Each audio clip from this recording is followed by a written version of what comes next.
All right, welcome and thank you everyone for joining us for a night of forensics. For those of you that don't know who we are or what we do, forensics is kind of a confusing term. It's often associated with science programs or crime scene dramas, and while that is rooted in something similar to what we do, both of them have this essence of finding the truth. And the term forensics dates back to Aristotle's time, and it's rooted in Greek. And it means to find the truth through debate, argumentation, rhetoric. All these things are kind of combined into that term. And so what we are is we are a speech program and we are a debate program under this umbrella term called forensics. And tonight you're going to see some performances from our speech team, a team that has qualified 29 events to one of the most prestigious tournaments in the country, the American Forensics Association's Nationals Individual Events Tournament. This is the most events that our program has qualified in its long history of attending this tournament. We've had national champions, we've had teams that have been recognized in the top 20, which is the standard of excellence at this tournament. And so we welcome you here to see kind of what we do.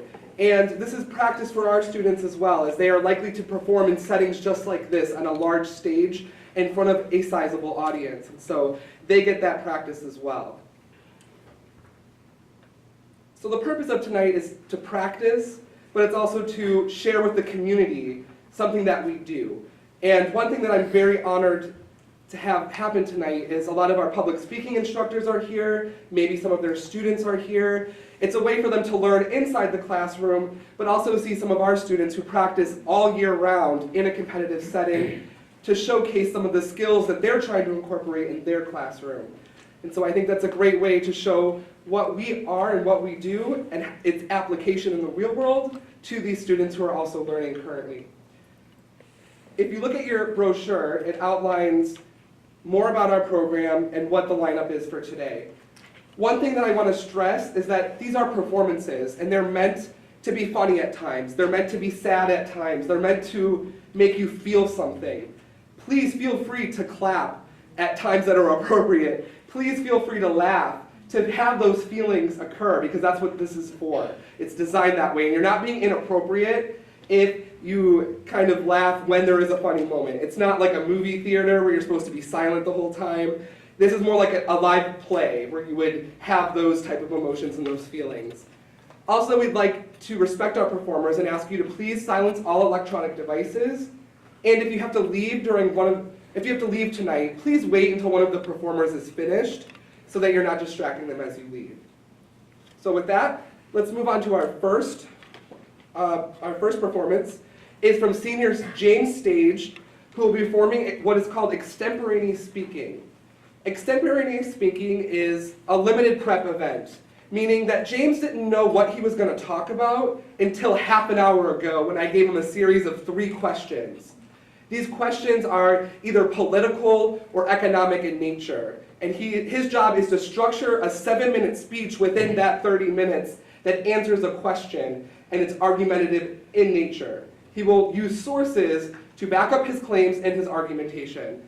I will be providing him time signals so he knows where he is within the speech. You probably won't see that, but he will be able to see that hopefully. And so without further ado, our first performance will be James Stage in extemporaneous speaking.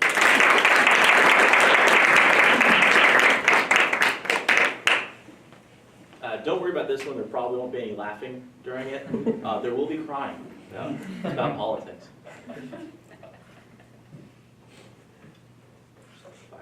Yes.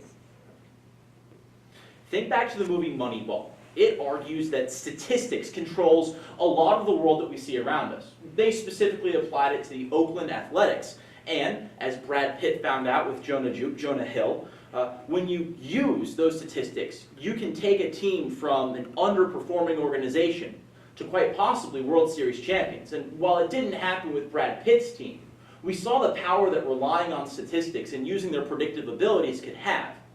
There is no more apt realm to do this than in politics, though. And when we look at an article from the week, on the 12th of March, they tell us that when we analyze Republican candidates, we find the statistics predict something that's rather interesting about these candidates. When we find Republican candidates that are traditionally moderate, they usually lose elections because when a moderate candidate has to swing right to try and appeal to their base, they disenfranchise the center or left voters that they brought into them. However, when a far-right candidate swings to the center in order to try and appease the moderate or left candidates, the base gives them the benefit of the doubt because they're a known quantity within the Republican Party. Now, when we apply this to what's going on, the New York Times on the 29th of March tells us that the two frontrunners in the Republican nomination run, both Jeb Bush and Governor Scott Walker, exemplify both of these traits perfectly. Jeb Bush is that moderate candidate who has recently said that he wants to bring all walks of life within the Republican Party, whereas Scott Walker has more than embraced the right's pro-gun and anti-abortion ideologies to become that typical Republican candidate with very strong conservative ties. So, now that we understand that these two frontrunners have embodied this ideology of trying to be both moderate or conservative, we're forced to ask today's question, which is, who will represent the Republican Party in the 2016 presidential elections? And the answer is very clearly Scott Walker. First, because he exemplifies what it takes to be a Republican candidate at this point in the election. Second, Jeb Bush has too many questions that have recently been raised about his time in Florida. And then finally, the remaining candidates have not been doing themselves any favors in the news media. But first, let's talk about Scott Walker. Who is he? Well, when we look towards an article from the Washington Post on the 29th of March, they tell us that Governor Scott Walker of Wisconsin is your stereotypical Republican candidate. He's embraced the far right while showing that he is not willing to deal with the left. And as the Washington Post argues, he's been crucified for it. However, instead of saying that this crucifixion of Scott Walker is going to be something that leads him to being damned in the elections, they argue quite the opposite. They state that by being the target from what they call the leftist media, because they're unbiased, they state that he is going to become the front runner naturally because there's a discussion about him in the media, but also because the base is going to come together to support him.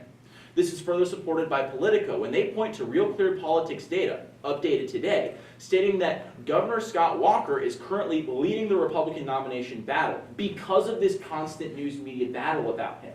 So in that area, we can identify Governor Scott Walker as being that traditional Republican candidate and going through the paces that typically lead to him receiving the nomination. Now that we understand why he represents a strong contender, though, we need to talk about Jeb Bush and how recent questions about his performance as governor of Florida have led to people questioning whether or not he would be a good candidate. Now, according to CNN, on the 29th of March, they state that when we look at Jeb Bush, some questions about his job in Florida and some business scandals that occurred have been brought to light.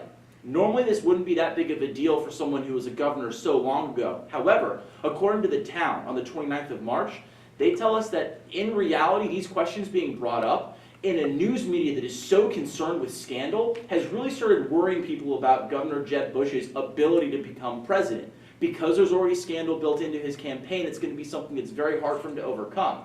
And according to the Boston Herald, on the 30th of March, we also see that Jeb Bush has recently lost the lead in the New Hampshire primary polls, which traditionally predicts who is going to become the Republican nominee. Coincidentally, it's now Scott Walker, again bolstering his case for becoming the nominee. So, now that we understand why Jeb Bush is not going to be receiving the nomination, we have to take a step back and look at the remaining race. Well, we start off by looking at CBS on the 30th of March, when they tell us that Ted Cruz has been firing vitriol left and right, and as a result, he's not only alienating the base that feels like they need someone to come behind, but he's also alienating the left by utilizing very low levels of argument against traditionally strong leftist ideals, like abortion and global warming. More importantly, Senator Marco Rubio, according to the Christian Science Monitor on the 30th of March, while having a strong support for financially backing his campaign, lacks the support of his own demographic, meaning that running for president not only does him damage right now, but potentially ruins any future capacity for him being able to run for president. Speaking of future capacity, when we take a look at CNN on the 29th of March, they say that Mike Huckabee has been talking about his potential to base his campaign off of the 2008 coalition that he tried to build his entire campaign off of. What CNN argues, though, is that coalition is far too weak to be able to actually support Mike Huckabee. And by talking about it, he's alienating individuals that might have coalesced behind him. So, in returning to today's question, we were asked, who will represent the Republican Party in the 2016 presidential elections? We answered that it's Scott Walker when we referred back to that original Week article from the 12th of March, stating that when we try and look for a Republican candidate, the ones that not only win the most, but also typically make it through the nomination process are traditionally more conservative. We discussed that when we were talking about Scott Walker, but then when we looked at Jeb Bush, we discovered that his standpoint is not one that traditionally vibes well with winning these nominations. Then, we finally took another look at the other potential candidates, considering maybe there might be a dark horse in the waiting.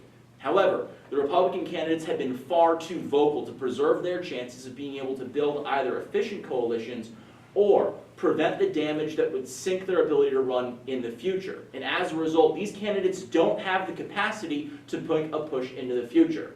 When we take a look at statistics, in some situations they might deceive us. 99% of all statistics are made up, like that one. However, when we take a look at how statistics and their predictive ability have played out in the past, we can make decisions based off of data that we can be very confident in. As such, Scott Walker for president.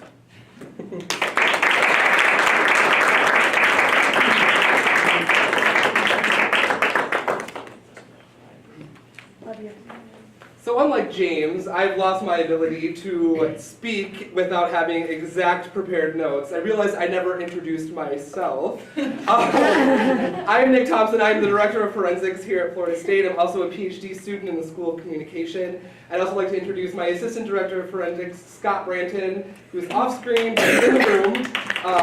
So now you know who we are. Our next performer is sophomore Zachary Lima. He is going to be performing a poetry program. This is a different type of speech than what James just gave, in that the poetry program is a selection of poems that are spliced together, centered around an argument or a theme. And so he's going to use literature to make an argument or to explore an idea. And he's going to embody many different characters. And in doing that, he's going to have a little black book with him. And whenever he turns a page, that signifies a new poem that he's switching to. So he's going to play multiple different characters at multiple different times. It should be highly entertaining. Next up, Zachary Lima in poetry interpretation.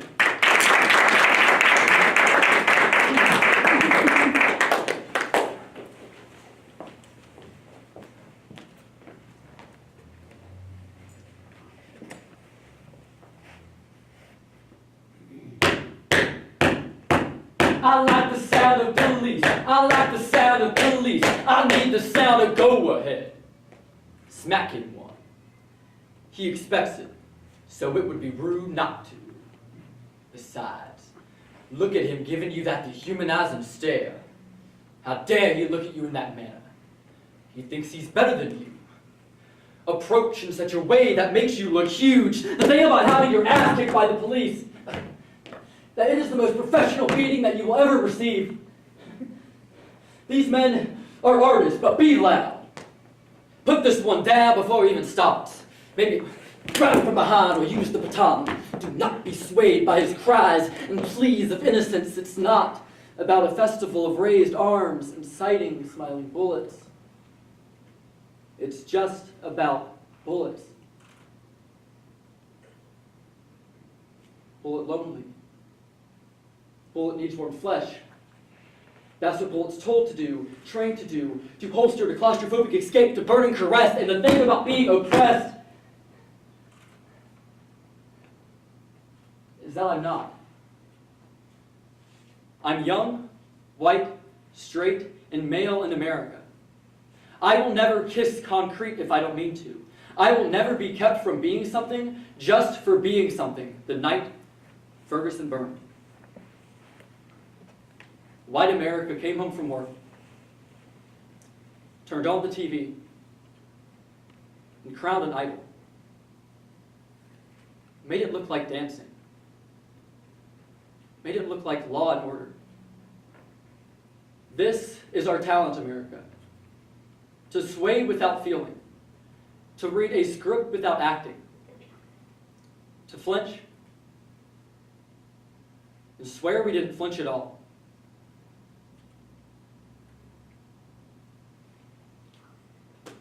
We are all familiar with the recent events that have transpired in Ferguson, Missouri. These events have justifiably sparked public and media outcry from people of color. However, the response from whites, well, has quite frankly been shitty. Now, while there are some groups of whites, for example, activists within this own community, who have spoken out against these injustices, the larger majority has fallen silent. In his speech to Portland Community College on January 29, 2015, activist and author Tim Wise credits white apathy as the leading cause of this silence. He argues that this cultivated ignorance to the realities of systemic injustice inhibits the black reality from ever being seen. Many whites, when standing in the face of racist action and racist performance, simply say, "I didn't do it." But according to Wise, the real issue here is whether or not they took action or spoke out against the ones who did. For a majority of my life, I have been the white person Wise describes. This program is my way of stepping up and speaking out. So through the poetry, this is not about Mike Brown by Shaka Campbell, Hot for Sorry by Derek Brown, How to Get Beat by the Police by Neil Hibbert, The Etiquette of Police Brutality by Aaron Scott, An Open Letter to the Mother of Michael Dunn by Bianca Phipps, and Framed by Adrian Rich, a program. Because the price of silence is far too steep.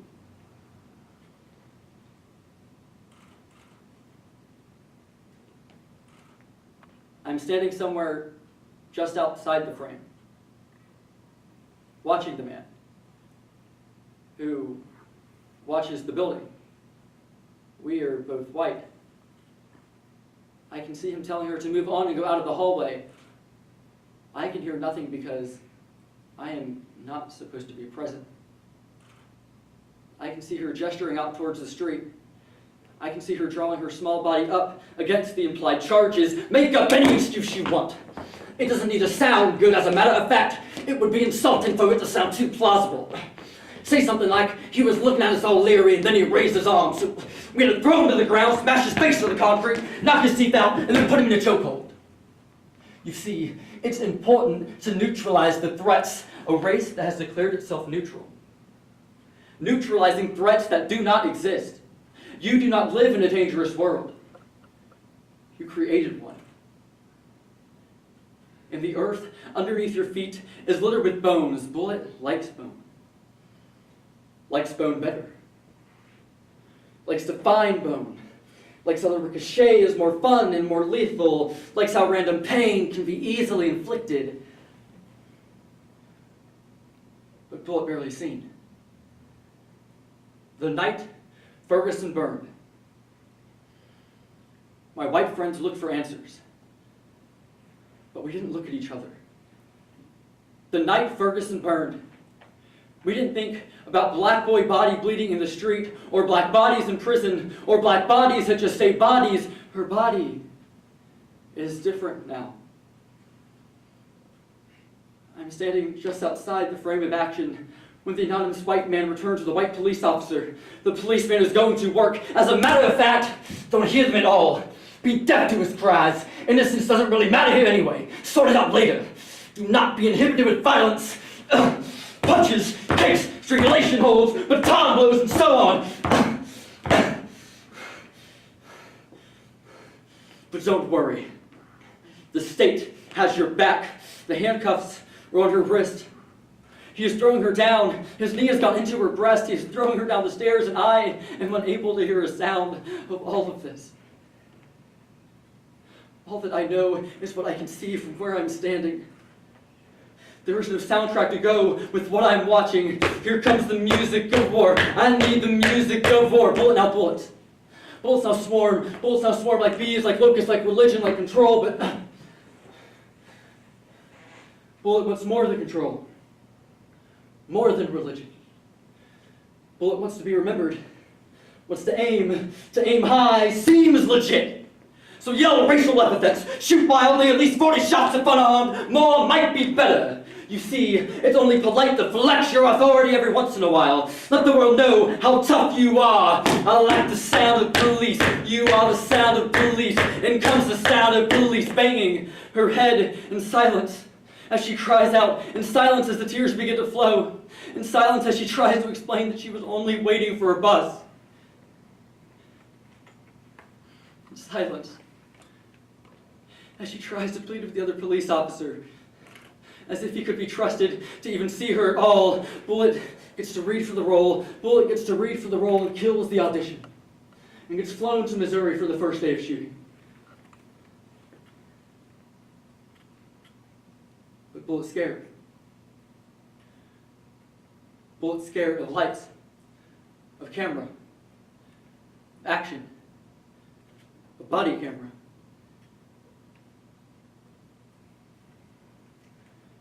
But Bullet's steady.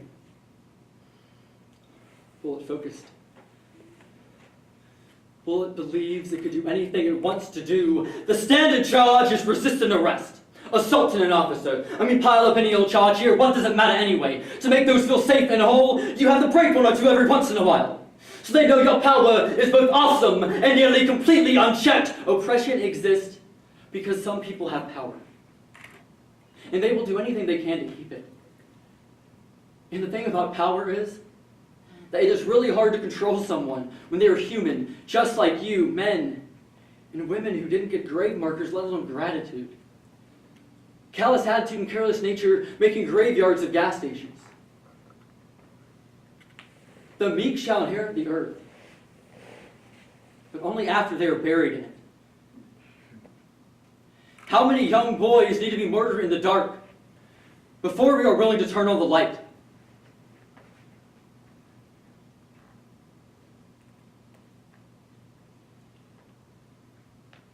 The next morning, white America woke up, which is not the same as being awake.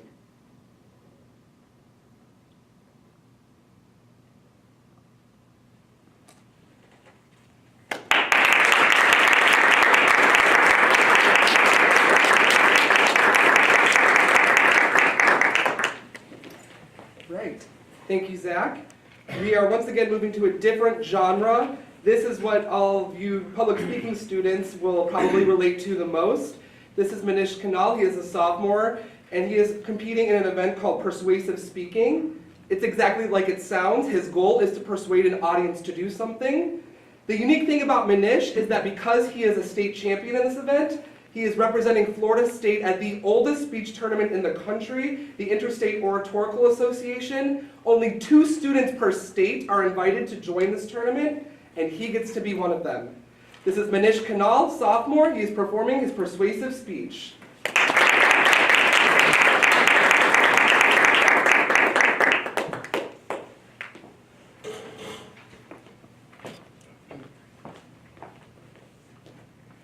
After years of fighting for our country during the Korean War, Billy Brown finally retired in the early 1990s.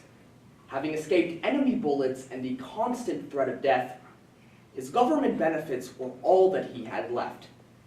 However, after suffering from a stroke in 2009, that too was taken from him, because the Department of Veterans Affairs decided that he was no longer able to manage his assets. In situations like this, the VA assigns an incompetent veteran a fiduciary. A fiduciary is a personal finance manager that collects a veteran's benefits, pays bills, and buys necessities. According to the Duke Law Journal of March 26, 2014, 315 fraud investigations of the fiduciary program conducted over a 12-year period resulted in 132 arrests and monetary recoveries of $7.4 million. While the program was created with the admirable intention of protecting our nation's most vulnerable veterans, it has turned into a bureaucratic nightmare that facilitates theft from the very people that have offered their lives to protect our country. Therefore, it is imperative that we adapt the fiduciary program to adequately protect incompetent veterans. To do so, we'll examine the problems, causes, and solutions of a program that, according to the VA Office of the Inspector General, poses a threat to approximately $161 million belonging to veterans and their families. As Mr. Brown's health declined, his son offered to manage his assets for free. However, the VA instead hired a cabinet maker with no financial training and a high school diploma. This unqualified selection leads to 2 problems: the embezzlement of funds and the inability to amend fiduciary appointments. First, the VA has been ineffective in auditing their fiduciaries, leading to widespread theft.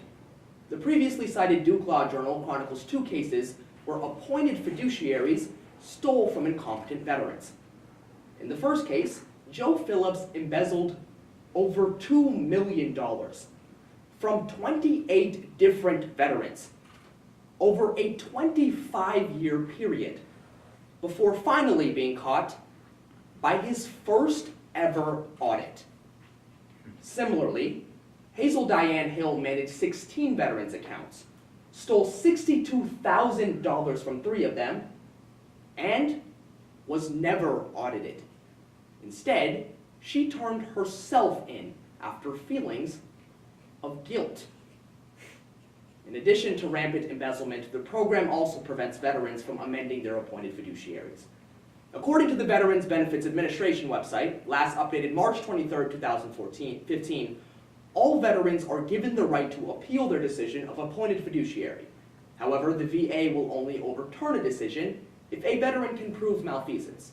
While this may seem like a logical standard to apply, it is almost impossible to meet due to botched or non-existent investigations. For example, on March 28, 2014, the VA Office of the Inspector General published a report of alleged mismanagement at an Eastern Area Fiduciary Office. The report found that the office failed to properly review a staggering 89% of misuse allegations. What's more, of the 23 cases the office believed did merit an investigation, 16 were improperly investigated. Therefore, given the VA's failure to conduct thorough investigations, it becomes clear why veterans are left to be helpless victims, as they are repeatedly stolen from. With the problems defined, it's now time to explore the causes. There are 2: unadulterated discretion and the unqualified selection of fiduciaries. First, the unadulterated discretion given to a VA employee during the hiring process makes a veteran vulnerable to theft. In a 2013 legislative hearing, the Director of Pension and Fiduciary Services testified that all VA employees are instructed to follow an order of preference when hiring a fiduciary. First, they should defer to the veteran's preference. Second, a spouse, if available. Third, a family member, friend, or individual willing to serve that role for free. And fourth, a paid stranger. Unfortunately, this hierarchy is simply a suggestion, and it isn't outlined anywhere in the VA employee handbook. Therefore, often due to extreme negligence, the VA hires a paid fiduciary when a veteran has a family member willing to serve that role. Or, on the other hand, they're involved in a criminal conspiracy, where they purposely select a fiduciary with the intent of stealing from the veteran. The Houston Chronicle of June 18, 2013 reports that Robert Taggett, a VA field examiner desperately in debt, falsified records, moved money from multiple bank accounts, and worked in compliance with the fiduciary to siphon away nearly $900,000 from an 83-year-old veteran who was unaware of the theft until a reporter called him. Unfortunately, the issue doesn't stop at discretion. It persists with the selection of unqualified fiduciaries. According to the VA's website, when hiring a fiduciary, a VA employee is required to conduct a criminal background inquiry, which, according to the employee handbook, requires a potential candidate to sign a statement as to whether he or she has been convicted of a criminal offense. Unfortunately, there is no requirement for that VA employee to verify a potential candidate's truthfulness with a third party, making it easy for anyone to conceal his or her criminal history. Further, there are also no qualification requirements when it comes to hiring fiduciaries. On August 14, 2014, I personally applied to become a fiduciary, and 2 days later, I promptly received a response, stating that I'll be notified when the need to appoint a fiduciary in my region becomes available. As a sophomore in college with no financial training whatsoever, I'd say I'm in no position to become a fiduciary. However, due to the VA's lackluster standards, incompetent applicants, such as myself, are hired to manage the lifelong assets of one of our nation's most vulnerable populations. Given the scope of the VA, No, it's unreasonable to presume that any one solution will completely eradicate problems that exist within the program. However, that doesn't mean that we can't make an impact. So, let's explore solutions on the governmental and personal levels. First, egregious errors exist within the program, specifically with regard to selection. To alleviate veteran exploitation, the VA should simply codify the order of preference that I previously outlined. This would ultimately lessen the number of appeals filed, as it would require the VA to honor a veteran's preference. Further, the VA should prevent criminals from falling through the cracks of their background inquiry process by hiring a private party to conduct all criminal background and credit checks. These internal changes will certainly help in bringing about immediate change to the program. However, in the meantime, we must lend our support. While we may overlook it, nearly all of us know someone that's involved with the armed forces. When was the last time that you reached out to him or her? Because this VA is so large, many of its policies often come across as overwhelming, and consequently, many of our current veterans or veterans-to-be aren't aware of them. I encourage you to reach out to somebody you know that could potentially be affected by the program. I've created an outline that details the program, along with its past abuse. It also includes a recommendation to consult a lawyer and the VA to create a legally binding contract stating preference of a fiduciary under the unfortunate circumstances of debilitating health. If you don't have anyone to reach out to, there's also the potential for you to make an impact. If you feel you're a qualified, responsible adult with a legal or financial background, I encourage you to apply to become a fiduciary. I've included information on how to apply here on this same sheet. By ensuring financial security, your efforts could have a direct and immediate impact on our veterans' lives. So today, we've analyzed the problems and causes of the Department of Veterans Affairs fiduciary program, while also exploring some practical solutions. For those who have served, the transition to civilian life can be extremely difficult. Often, government benefits are the only thing holding our veterans together. So, through collective effort, we can make an impact to help protect what they rightfully deserve.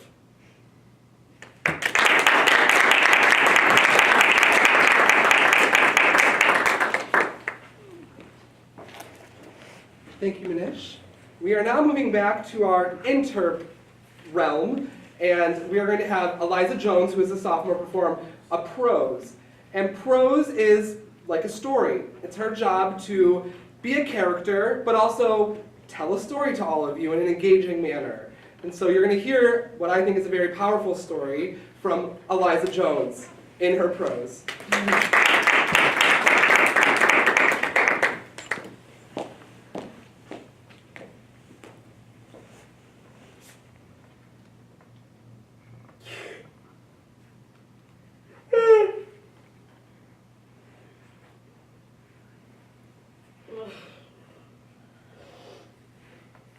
Well, I woke up in my own bed.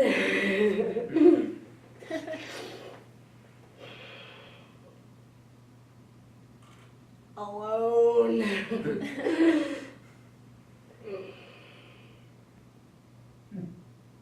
Fully dressed.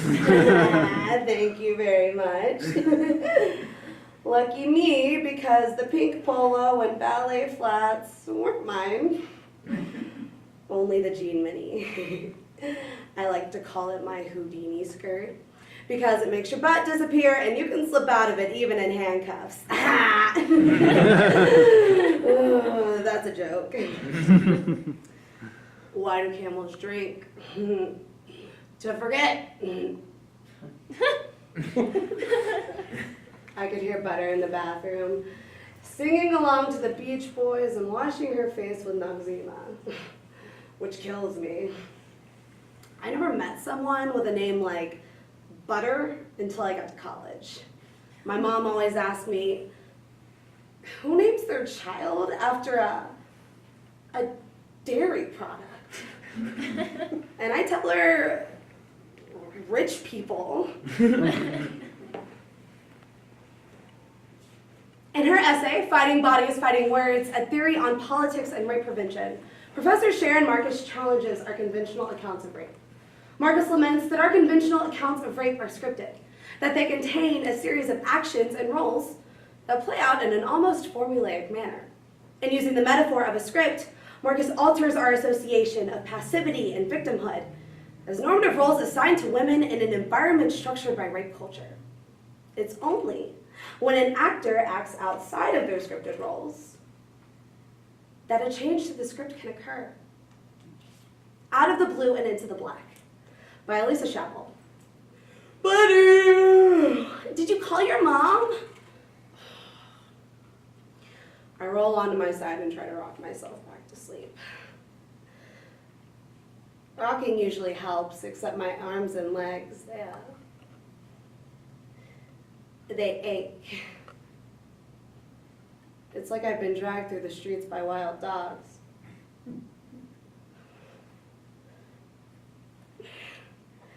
What I needed to see was Andy.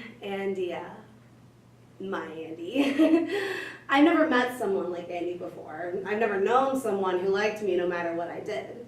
I knew that Andy, unlike Butter, wouldn't judge me. He never leaves some stupid magazine quiz like, "Are you a raging alcoholic?" on my bed pillow. No, he'd be like, "You were cute. You don't have to worry about anything."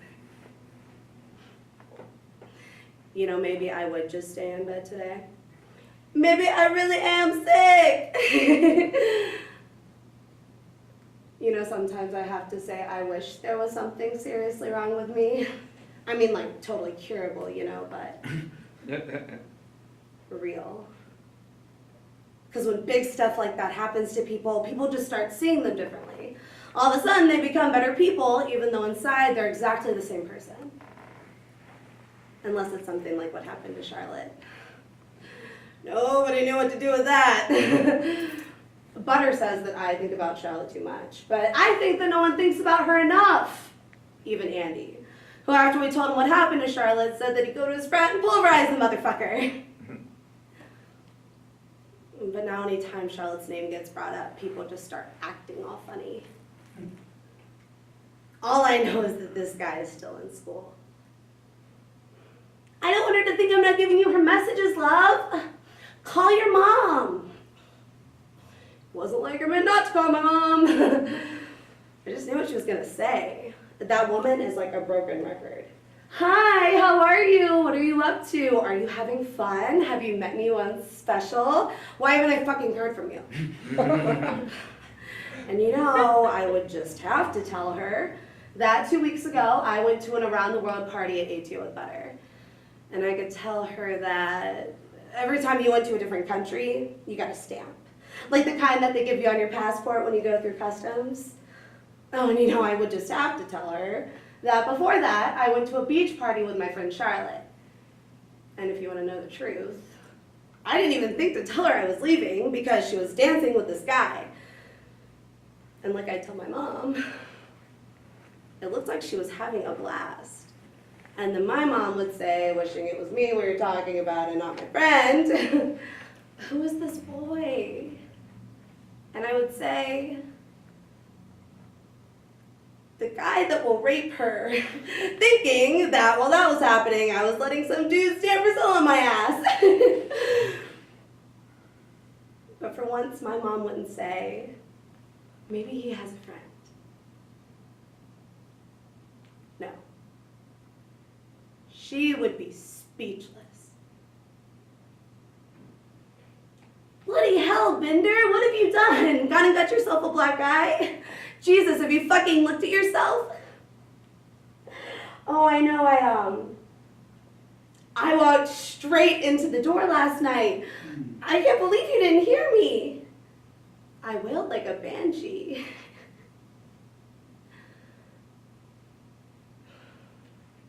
I shut the bathroom door behind me and take a deep breath. Have a sense of humor about things, Bender. Worst things happen at sea. I got the nickname Bender because I bend every which way but never break. I used to be a gymnast, so I know I can take a lot. My gymnastics coach used to tell my teammates, "Bender may not be as skilled technically as you are. She may not have your strength, flexibility, or skill, but she's not afraid to throw the trick. If you're not afraid to go for it." And then he'd look at them like they were a bunch of pussies. And he was right. I wasn't afraid to throw the trick. I was fearless. Sometimes I wish that what happened to Charlotte happened to me. Because I'm brave. I could take it. I always tell myself, I can do anything for 10 minutes.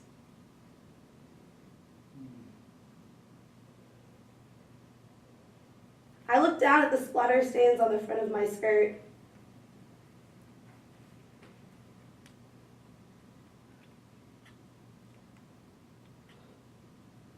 Then I look in the mirror.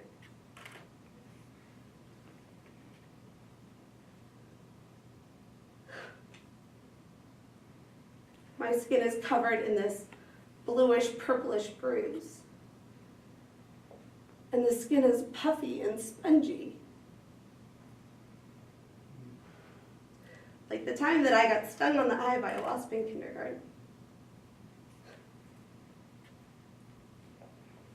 I turn the water up as hot as it'll go and sit on the floor of the shower.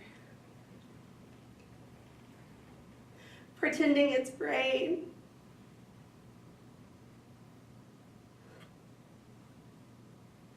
When I get out, my skin is pink. And there's steam rising off of it. It's like my superpower is the ability to bring things to boil.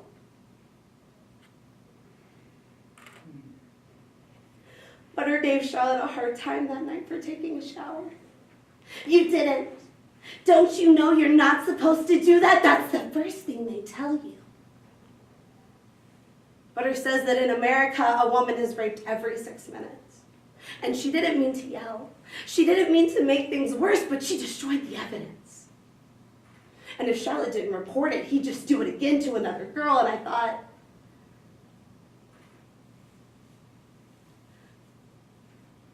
what did you expect her to do?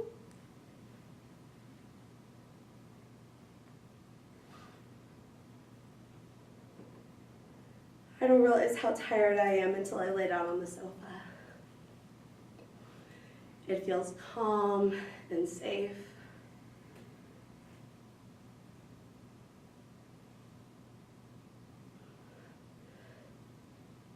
I touch my eye and it hurts. I touch it again and it still hurts. But one time though, I'm gonna touch it and it's not gonna hurt as bad. I don't know, it's getting better. And soon,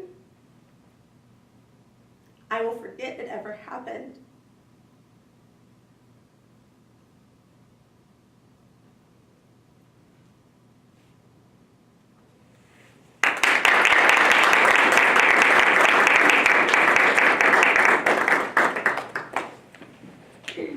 Thank you, Eliza.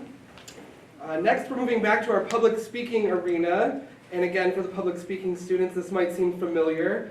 Michelle, who is a senior, is going to perform her informative speech. Michelle, info.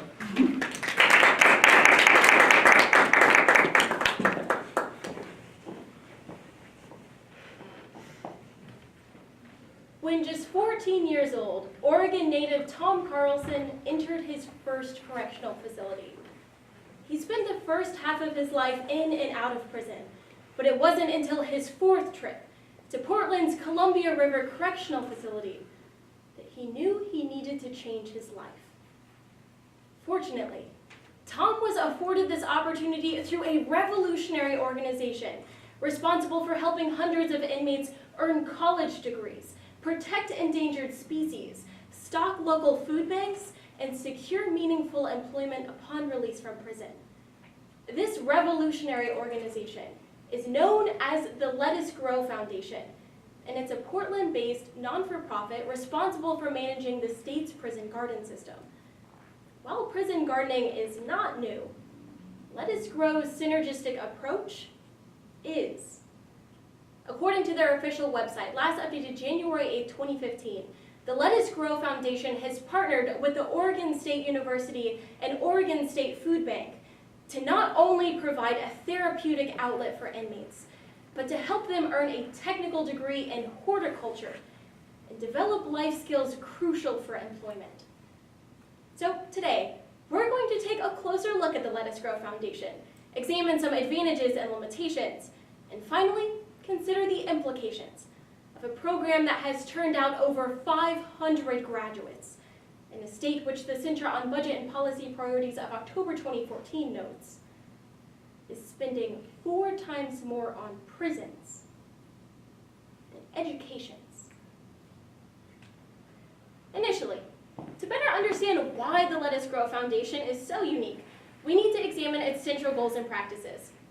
According to its website, the core mission of the Let Us Grow Foundation is to reduce recidivism, or the rate of reoffending, by bringing gardening education to correctional facilities in Oregon.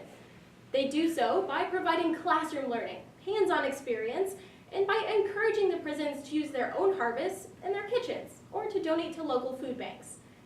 Instructors from the Oregon State University Extension Office volunteer at facilities to provide the classroom knowledge of plants and vegetables to inmates.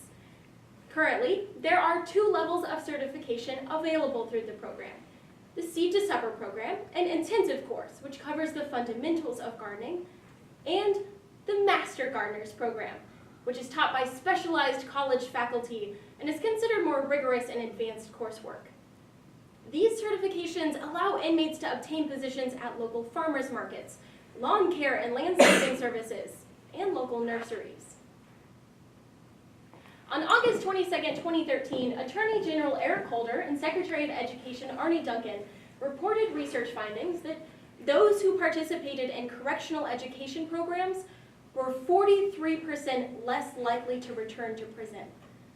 The Let Us Grow Foundation presents some unique advantages and limitations as prison systems continue to grapple with educating inmates in a way that helps them secure employment upon their release. While the Let Us Grow Foundation is not the first to utilize prison gardening systems, it stands out from its predecessors in the quality of education it offers its participants. According to the December 2014 edition of the British Journal of Learning Disabilities, 42% of U.S. inmates suffer from a learning disability. Recognizing that many inmates suffer with information retention and low attention span, the Let Us Grow Foundation and Oregon State University have tailored their curricula to fit the needs of all students, offering both instructors and students a wealth of resources to help sprout the seeds of knowledge. In this way, they set inmates up to succeed and boost their self-confidence. Before prison, Tom Carlson thought that there was something wrong with him. But he stated later in an interview with Let Us Grow that he was surprised he wasn't stupid and was more than capable of learning. And he isn't alone. According to an excerpt from Corrections Today, published in March of 2014, the small classes and direct hands-on knowledge provided by the foundation has resulted in 90 to 95% of inmates passing college-level exams, even without a GED. But the success of the program spans far beyond prison walls. The foundation has recognized that there is a growing need for food security and healthy meals in their community, and has worked to address this need for food by pairing with the Oregon State Food Bank. Every year, the foundation is able to donate over 20,000 pounds of produce, not only increasing food security, but creating healthy, more nutritious options to the often canned and processed foods available in local food banks. While the foundation has experienced almost 8 years of success, there are some considerable limitations facing its national and long-term application. Currently, participation in the program is voluntary. In a study conducted in the April 2013 issue of the Journal of Criminal Justice, voluntary prison education programs create a self-selection bias, a facet not normally taken into account when calculating program success. When this facet is measured, the efficacy of these programs falls by half, discounting some of their triumphs in the face of recidivism. On a national level, this may be even more difficult to implement. Without a university partner, the program fails to have the professors it needs, and poor location and constant turnover of prison populations may prohibit the development of larger programs. this point, only time will tell if there's truly efficacy in its national or long-term application. With an understanding of the Let Us Grow Foundation, as well as its advantages and limitations, we can now consider the implications of a program taking root in Oregon communities, including its focus on encouraging racial diversity in the STEM program and challenging the retributivist framework of the criminal justice system. First, in April of 2013, President Obama announced the Educate to Innovate initiative, proposing to expand science, technology, engineering, and math fields to make the U.S. more competitive. In his announcement, he called for all hands on deck and listed broadening participation to inspire a more diverse STEM talent pool as a key priority. Let Us Grow has taken this mandate to heart. According to the Argus Observer of July 13, 2014, there's a group of inmates working around the clock to help save endangered species like the sage grouse and the fender butterfly. Inmates work 7 days a week to plant seeds, water and fertilize habitats, and to record data so that other members of the scientific community can replicate successful environmental interventions. Projects like these show that inmates can be utilized as a diverse group of leading ecological specialists and reshape the way that we view training in diversity in the field of science. Second, according to John Kaplan, Robert Weisberg, and Gayora Binder in their 2012 book entitled Criminal Law Cases and Materials, the United States has operated under a retributivist framework for the prison system since the 1970s. Adherence to a retributivist framework means that the prison system punishes criminals simply because they broke the law. Under this paradigm, the criminal justice system is not required to rehabilitate offenders. And offenders are not required to heal the communities that they hurt. The Let Us Grow Foundation envisions a criminal justice system in which inmates work actively to improve their communities. In this way, they invite inmates to reflect on their past mistakes, to become empowered through their educational degrees, to heal their communities, rather than wait idly for their release. Today, we took a closer look at the Let Us Grow Foundation, discussed its advantages and limitations, and considered some fascinating implications. Since 2012, Tom Carlson has been a sober and free man. Armed with the life skills and education he developed in prison, he was able to start his own successful landscaping business in Portland. As Let Us Grow continues to address issues surrounding recidivism, it's clear that it's sowing seeds of change from mouth to mind.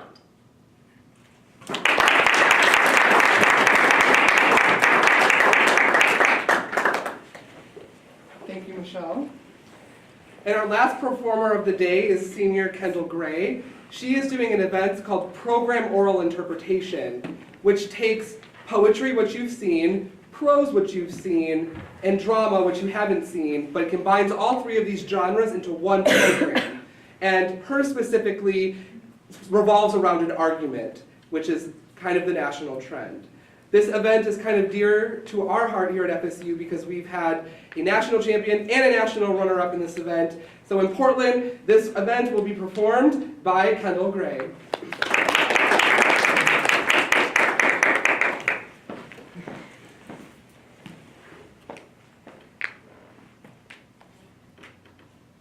You don't believe in spirits, do you? Chandrika begins, as corporeal bodies float past us in the hallway. I've never seen a spirit, I confess, unsure of what or how to say. Well, my grandmother's 92 and she sees them. She says this woman, Henrietta, her spirit's angry with all them white doctors who stole her cells. Oh, so this is like the basic thing you need to study biology. Cells in a dish. Problem was, anytime they tried to grow human cells in a dish, they died. They flourished, mushroomed, leapt from test tubes like carbonated bubbles. HeLa cells were soon passed from neighbor to neighbor. Zzz. To time travel while black. A travel guide. Survival kit. 1. by grandmother's peach cobbler. Cause, well, that shit's timeless. 2, the Chappelle Show. Even the lost episodes. As a reminder to laugh, because this will definitely hurt. Does anybody see the black women? Bound and gagged in dirty white gowns, hair disheveled and feet bare, climbing over one another, trying to get your attention. 3, fried chicken and watermelon. Because apparently, all black people love this shit. But to travel all black, well, it's enough to get you killed. You'd struggle to find anyone alive in the world today who hasn't been affected by Henrietta Lacks. And if you, like me, haven't heard her name until now, well, make yourself comfortable and prepare to feel pretty frustrated on behalf of her and her family.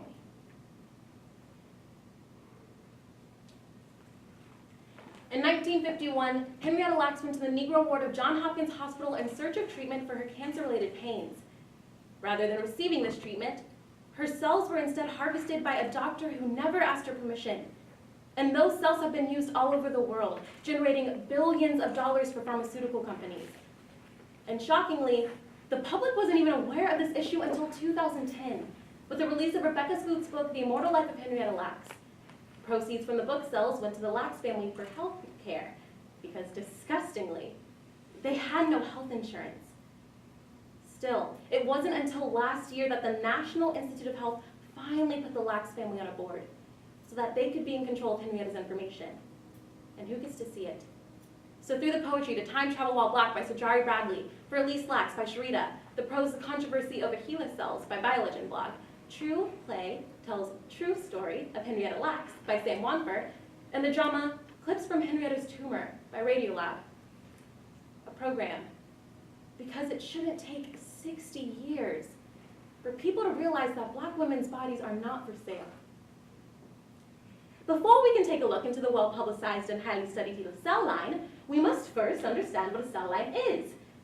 Typically, cells derived from the body reach a stage of senescence, where cell division stops. Morphology and marker expression can be altered upon reaching this point. To circumvent this problem, scientists began to create cell lines.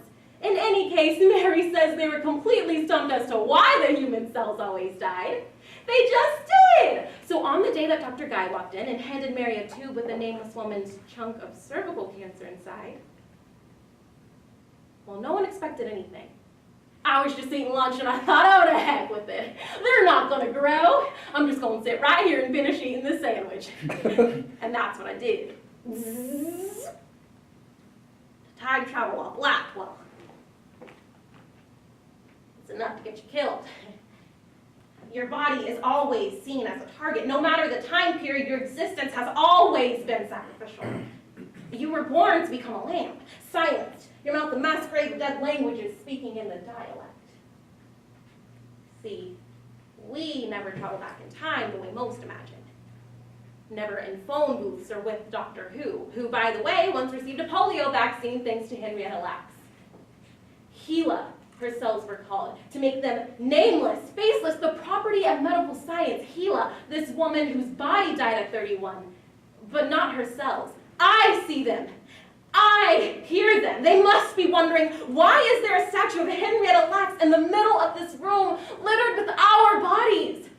Why is it that these brilliant people keep looking up at this black woman's statue, admiring the details of her cervix, feeling the texture of her vagina, praising the dedication of the sculptor? She gave the cells some food, did my usual, turned on all the machines and left. Came back the next day, and they hadn't died! So she came back the next day, and they were growing. And the next day, still growing. They just kept plugging along. She says they grew a lot. She says they doubled in size in nearly 24 hours. Next thing you know, I just kept transferring them, and making more tubes, transferring them, and making more tubes, transferring them, and making more tubes. Zzz. You know it's the blood that calls you back. It serves as a wormhole in this time travel. See, black bodies are more time capsule than tissue and marrow. We carry our histories in pickled our chest, our hearts paper mache from the newspaper clippings. Our blood. Memories of rose-colored sand that spills amidst the rocks of a country that knows black death, like black life. The sunlight is what they'd all been waiting for. So, early on, right after this woman died, George Guy sent Mary back down to get more cancer cells from the corpse, Henrietta Lacks. The woman in stirrups. Johns Hopkins Hospital, 1951, Henrietta Lacks. Her cells harvested by a white doctor who never asked her permission. Cells that gave her chemotherapy, in vitro fertilization, gene mapping, cloning. My grandmother says I shouldn't be reading this book. Written by a white woman and taught by a white man. Oh, he sent me down to the morgue, yeah. Oh, yeah. I went down there and the coroner was there and Dr. Guy was there too. Well, she was just laying out there and she was already open, so I got me some more samples. They asked the artist, the family deserves compensation, the family deserves something, but she says no. The law and medicine cannot repair such subjects, cannot repair the subjected, and so they move on. They say the doctors and scientists that took her cells did great things for many people. They deserve redemption. They must be redeemed. So the artist offers a scale with the rights and good deeds of the scientific community on one end and the Lacks family on the other. Fair and balanced. On black women's backs. What did she look like? Oh, I mean, I couldn't look at her.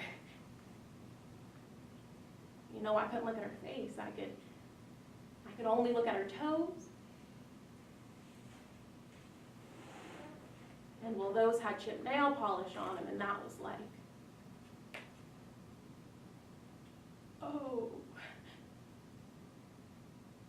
this is a real person. And yet they managed to keep stepping over our bodies without so much as a glance downward. Zzz.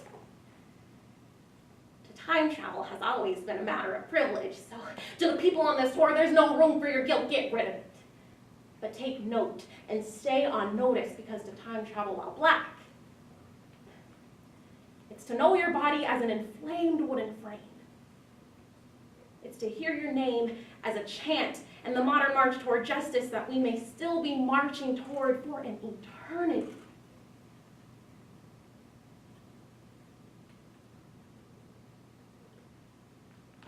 Henrietta is finally at peace. She's finally getting credit for all that her cells have done, I tell Chandrika. And in the back of my mind, I still hear her grandmother saying, "What'd you expect? He's just covering for the crimes of all them whites."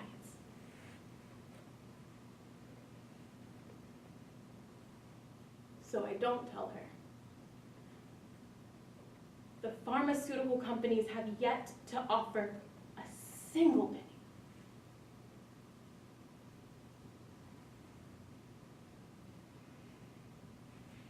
I press my thumb over the cover photo,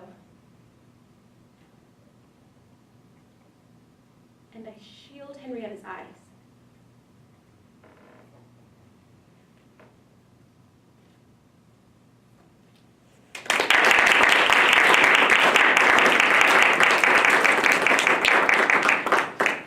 Thank you, Kendall, and thank all of you who were able to come and share this with us. Thank you those who are live streaming. The last two thank yous I want to give are to the SGA. They give us a lot of money to do what we can do, and we are grateful for their support, as well as the School of Communication, where we are housed. They also support us. And the last comment is on the back of this program includes information on where you can learn more about us through our Facebook page and also my email if anyone is interested in learning more about us or possibly even joining us next year. Thank you again and have a great night.